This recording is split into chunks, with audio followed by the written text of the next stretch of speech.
여호수아가 여리고에서 사람을 베델 동쪽 페다온 곁에 있는 아이로 보내며 그들에게 말하여 이르되 올라가서 그 땅을 정탐하라 하매 그 사람들이 올라가서 아이를 정탐하고 여호수아에게로 돌아와 그에게 이르되 백성을 다 올라가게 하지 말고 2~3천 명만 올라가서 아이를 치게 하소서.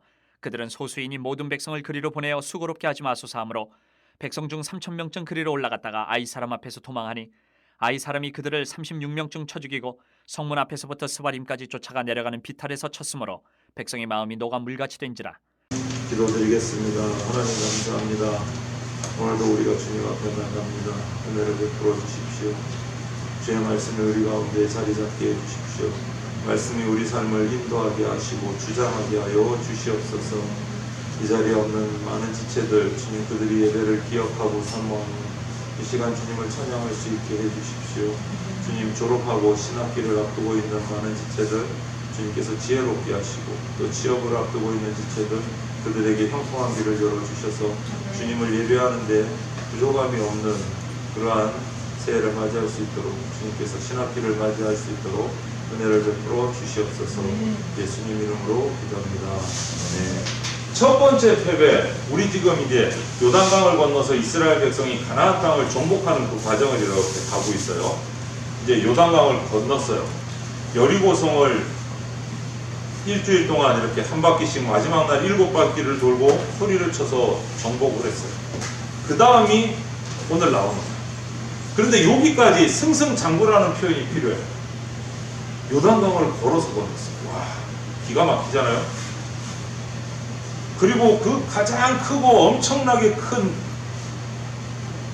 벽이 2개나 있는 그 성벽을 가진 여리고성을 하나님이 기적 같은 방법으로 정복을 했어요.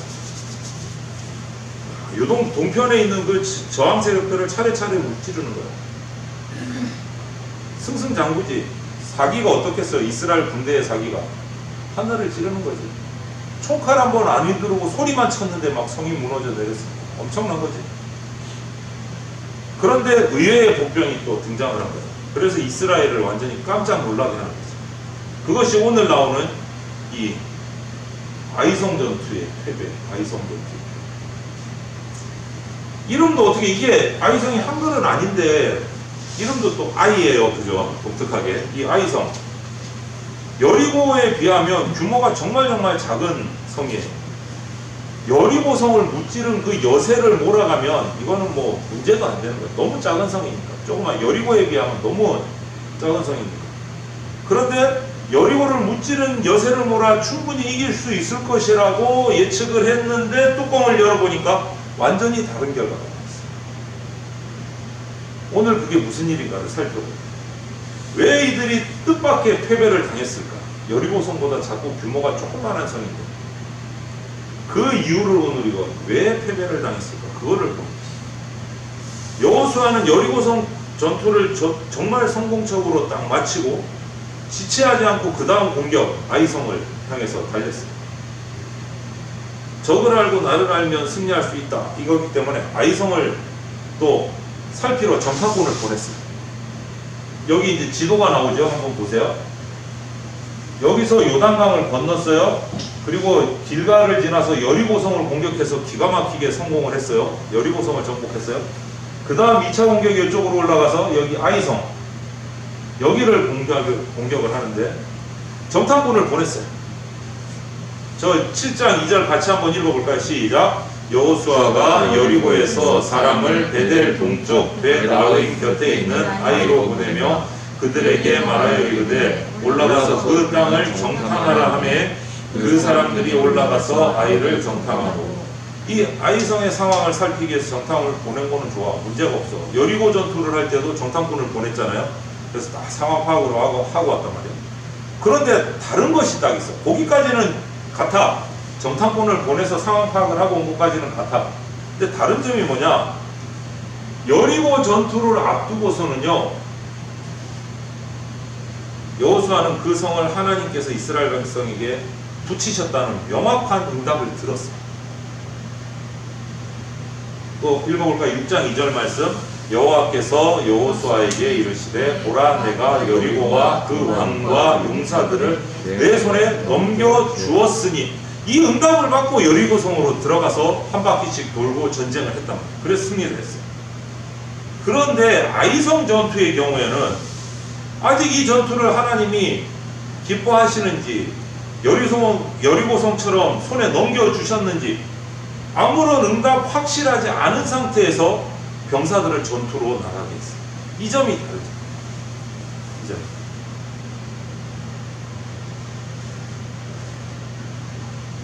그렇다면 여러분, 왜 하나님의 뜻을 구하지도 않고 여호수아는 그 정탐꾼의 말만 듣고 전쟁을 승인하고 출발했습니다. 왜 출병했을까? 이게 실사진인데요. 아이성은 여리고성에 비하면 작아요.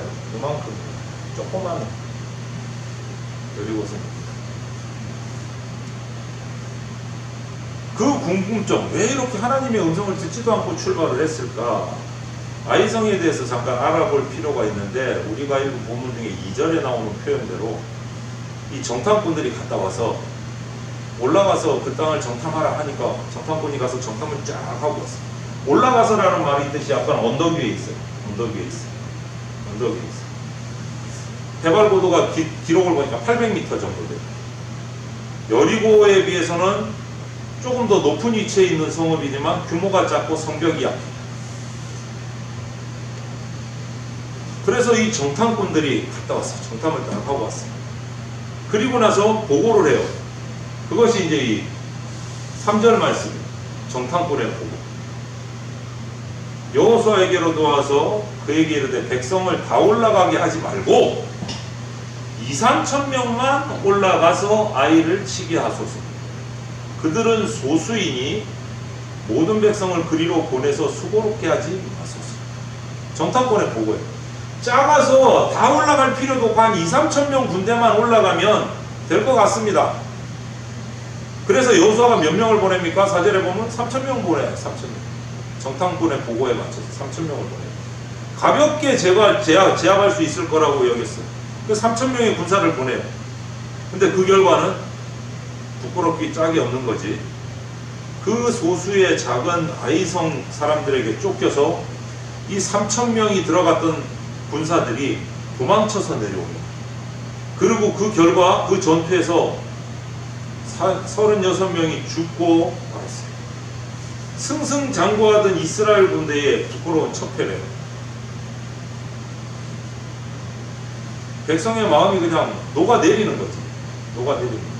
본문 5절에 있듯이 녹아내리는 거지. 여리고성은 철저하게 하나님의 뜻을 구하고 전투에 임했지만 아이성 전투는 아이성을 만만하게 보고 하나님의 뜻을 구하지도 않고 정탐꾼의 보고만 믿고 전투로 나간 것이 패배의 원인이었어요. 만만하게. 오늘 이 아이성 전투의 패배의 이 사건은 우리한테, 우리 그리스도인들한테 명확한 경고의 메시지를 주시는 겁니다. 명확한 경고의 메시지. 작지만 그것 때문에 낭패 볼 수 있다. 사소한 것 같지만 그것 때문에 낭패 볼 수 있다. 하나님께서 기뻐하시는 일인지 아닌지를 따져보지 않고 이런 것쯤은 하면서 하나님의 뜻을 구하지 않을 때 그 작은 이런 것쯤 때문에 우리는 엄청나게 큰 낭패를 볼 수 있다. 사실 왜 이렇게 패배했을까요? 아이성이 힘이 세서 작지만 군사들이 싸움을 잘해서? 아니라는 거예요. 아이성의 패배의 원인은 뭐냐? 하나님께서 이스라엘 백성들 안에 있는 죄의 문제가 있었기 때문에 그것을 해결하게 해야 되는 거예요.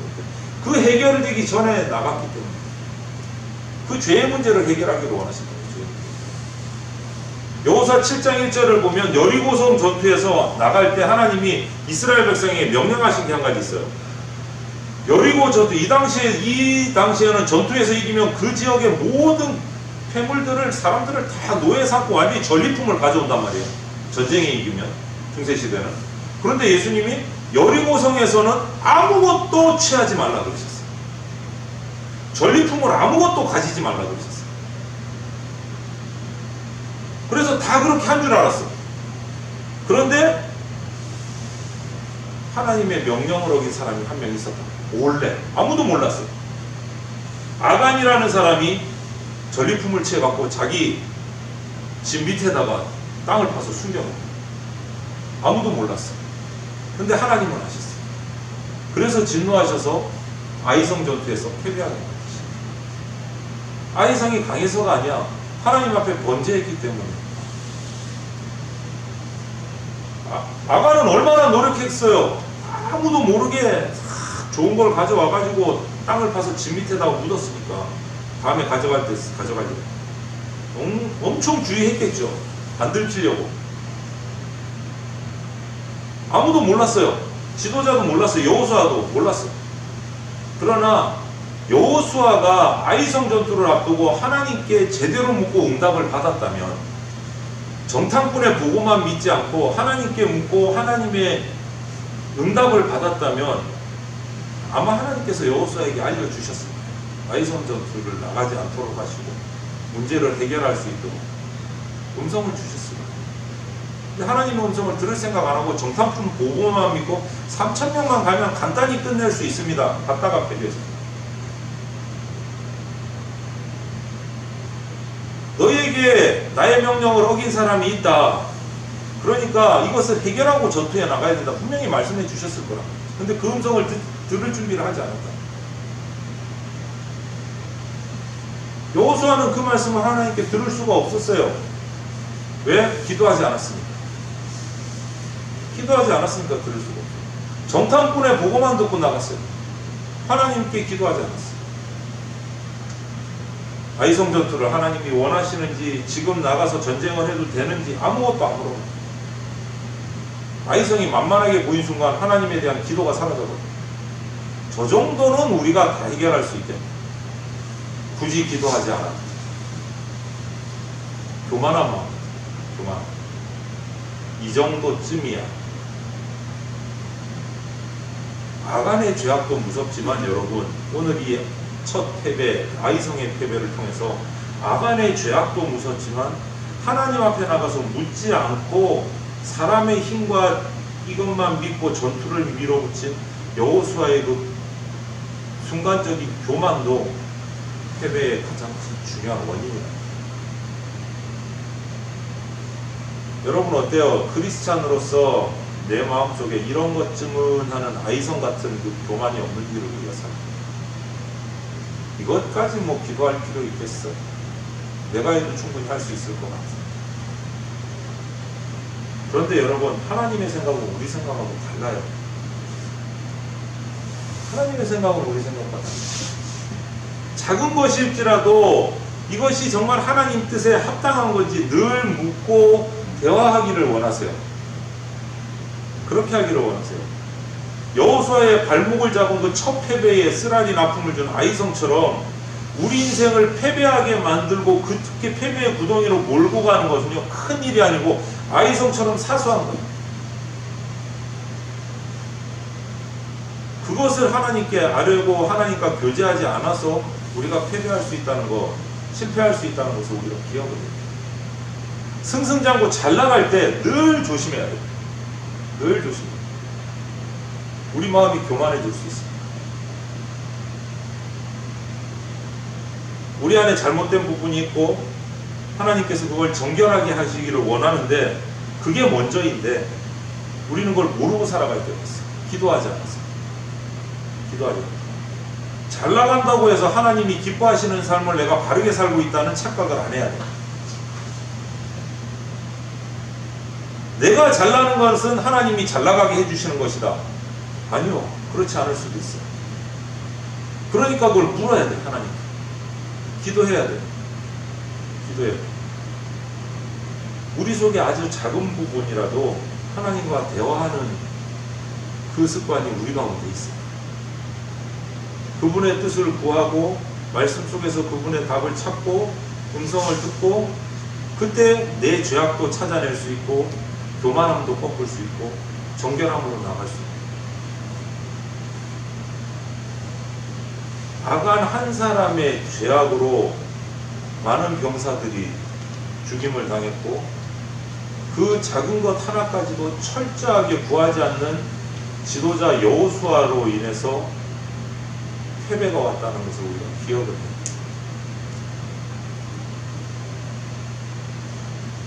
작은 것 하나하나까지 하나님의 뜻을 구하는 것이 우리 삶의 모든 부분에서 패배하지 않는 성공자가 될 수 있는 비결이라는 거 여러분들 꼭 기억하셔야 돼요.